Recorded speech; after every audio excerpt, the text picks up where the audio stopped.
And in the west side of Manhattan, Mickey Spillane ruled from his own White House, the White House Bar. Carmine Galante. This cigar-chomping mafioso may have only been an acting boss of the Bonanno crime family at the time of his death, but that doesn't make the details of said demise any less gruesome. So it ended here in the backyard of a Brooklyn restaurant. Carmine Galante was the victim of a few men with guns. Galante was one in a long and unfortunate line of mafia bosses who got whacked while they were trying to enjoy dinner. Philip Rusty Rastelli was by all accounts the rightful head of the Bonanno family, but Galante committed an internal coup in 1976 while Rastelli was in prison. He really saw himself as becoming the boss of bosses, and he was not a well-liked individual. Not only did the commission not want Galante to become head of the Bonanno crime family, they certainly did not want him to become the boss of bosses. Galante quickly escalated tensions with the Gambino family during this time, via a series of alleged assassinations. The acting Bonanno boss was shot to death as a result of this power grab, shortly after finishing his lunch at an Italian restaurant on July 12, 1979. It was almost surreal, the whole thing. I don't think he thought he would ever die. He's got that God complex. Mickey Spillane. No, we're not talking about the noted crime author of the same name. This Mickey Spillane was an Irish-American mob boss who butted heads with the Italian mafia over control of New York's Hell's Kitchen neighborhood. And in the west side of Manhattan, Mickey Spillane ruled from his own White House, the White House Bar, which he opened in 1960. But there was trouble looming for both men. Spillane's operations in Hell's Kitchens held designs for activity that pushed into mafia-owned Manhattan territory, and a war between both factions would occur as a result. Spillane may have been known as a gentleman gangster during his tenure at the top, but the mafia eventually found a way to get Spillane via the ambitious Jimmy Coonan. As Jimmy Coonan tells Roy DeMeo, you know, I can be boss of the neighborhood, but I'll never really be boss of the neighborhood as long as Mickey Spillane's still alive. This internal threat to Spillane's empire combined forces with Brooklyn hitman Roy DeMeo, and fatal shots rang out against Hell's Kitchen's gentleman gangster outside his home on May 13, 1977. Spillane headed down to the street unarmed and walked over to the car to talk to whoever it was that was there, and he was shot 5 times by someone sitting in the car. Johnny Pelia. Canada may not be the first place the average person thinks of when it comes to organized crime, but those people are forgetting about former bosses like Johnny Pelia. That's Johnny Pelia, their older Yes. brother. What was he like? Cold. Just cold. That's all I can say. Pelia was a major player in Hamilton, Ontario, a crime boss whose profile you may recognize from the infamous French Connection trafficking crimes of the 1960s. This was a boss who ruled through fear, a smart and cunning man at the top who was as callous as he was ruthless. Even the most prepared and cautious crime bosses tend to slip up eventually, however, and time did catch up to Johnny Pelia on May 31st, 1997. This scourge of Hamilton was shot from behind by a hitman working for the rival Musitano crime family. John Damato. Johnny Boy Damato was another acting boss, this time for the DeCavalcanti crime family from New Jersey. John Damato was not respected at all by internally the Cavalcanti family. He was kind of a lunatic. He had a reputation as being a party guy, somebody you really can't rely on. Damato was promoted to this position in absentia by proper boss Giovanni Righi, who was incarcerated at this time. Johnny Boy wouldn't enjoy this temporary position of power for very long, however, as Damato would be dead less than 2 years removed from his promotion. In October of 1992, after leaving his girlfriend Tina S.'s house, the Cavalcanti family godfather Johnny Boy Damato vanished without a trace. It's said that his 1992 assassination was motivated by Damato's alleged bisexuality, allegations that were further corroborated in courtroom testimony by DeCavalcanti hitman Anthony Capo. John Damato was shot by Capo while the former was riding in the backseat of a car.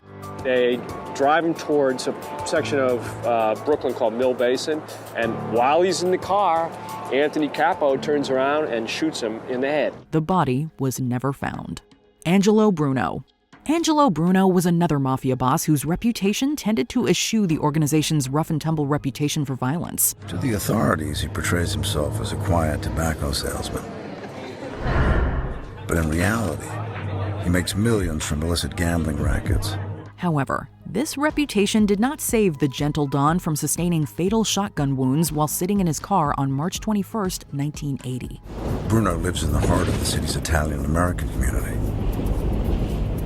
Here he feels safe. As a Mafia Don, he rules these streets, but not for long. What's even worse was that this act was carried out by one of Bruno's own, an associate and advisor named Antonio Caponegro. This unapproved hit essentially meant Caponegro was a dead man, as the governing Mafia Commission had this traitor assassinated for his insolence and ambition. Rumors spread. They revealed that Caponegro murdered Angelo Bruno so he could take the position of Philadelphia Godfather. Other associates who conspired with Caponegro also suffered violent ends for their trouble. Frank Cali. The most recent demise covered in this video served as a wake-up call to anyone who surmised that the American Mafia was finished airing their violently dirty laundry on city streets. Following the brazen murder of a reputed mob boss, tonight sources tell ABC News police in New York are investigating whether it was a sanctioned hit or the opening salvo in a new mafia war. Frank Cali was serving as another acting boss for the Gambino crime family when he was brazenly assassinated outside of his Staten Island home on the 13th of March, 2019. According to police, Cali was having dinner with his family around 9 p.m. when he stepped outside to talk to someone and was shot and killed. Cali's death served as the first time a mafia boss had been cut down in this fashion since the mid-1980s. As a result, the violent lives and deaths of those involved with organized crime once again were splattered on New York City headlines. Everything old was new again. Detectives believe Camelo shot Cali 10 times outside his Staten Island home. Law enforcement sources say security camera footage shows Camelo pulling into Cali's driveway on Wednesday night and moments later opening fire. Sam Giancana.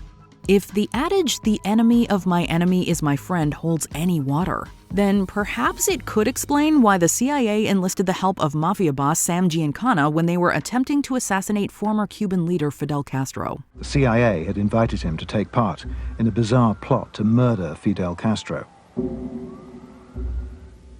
The Mafia were the fall guys.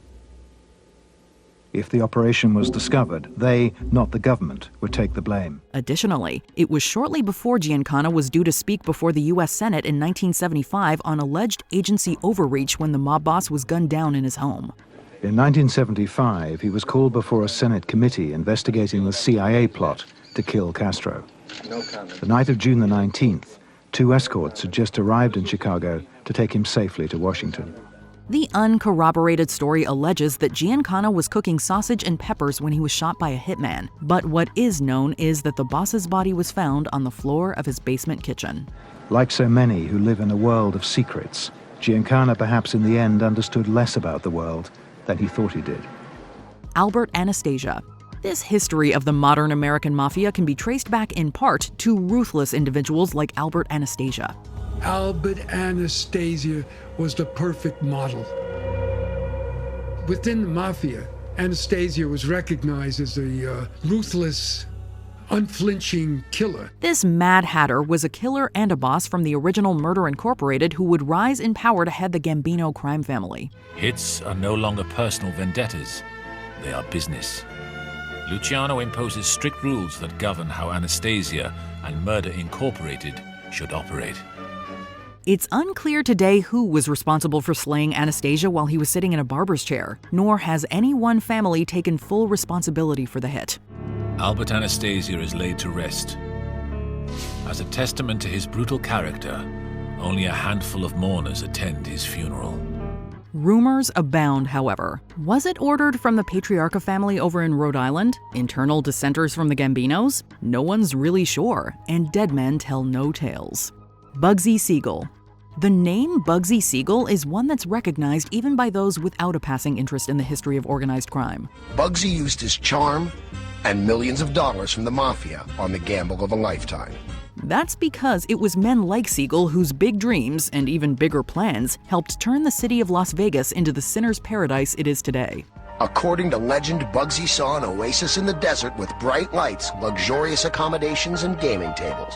However, the mob isn't exactly patient with failure, and Siegel's initial attempts to turn a profit with the Flamingo Hotel were just that. The former Murder Incorporated man would be dead within a year after the disastrous Flamingo opening, the victim of an assassin's bullet on June 20th, 1947.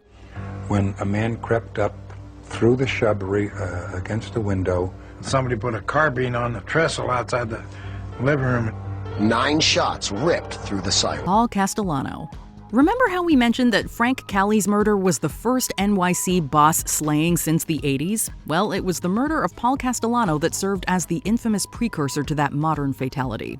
Once the Gotti crew learned that Bellotti was going to be brought into the inner circle, it was a kill or be killed situation for them. Castellano's death wasn't approved by the mob commission, but was instead the work of an upstart named John Gotti. Gotti and Angelo Ruggiero recruited members from within the Gambino family to hit Castellano. This internal coup within the Gambino crime family was organized by Gotti, as the future Teflon Don would assemble a murderous crew to take down Castellano in broad daylight. The slaying occurred outside of the Sparks Steakhouse, as both Castellano and his bodyguard Thomas Bellotti were shot dead by a group of men on orders from Gotti. Following the assassination, Gotti took over as boss of the Gambinos, but legal issues plagued his reign.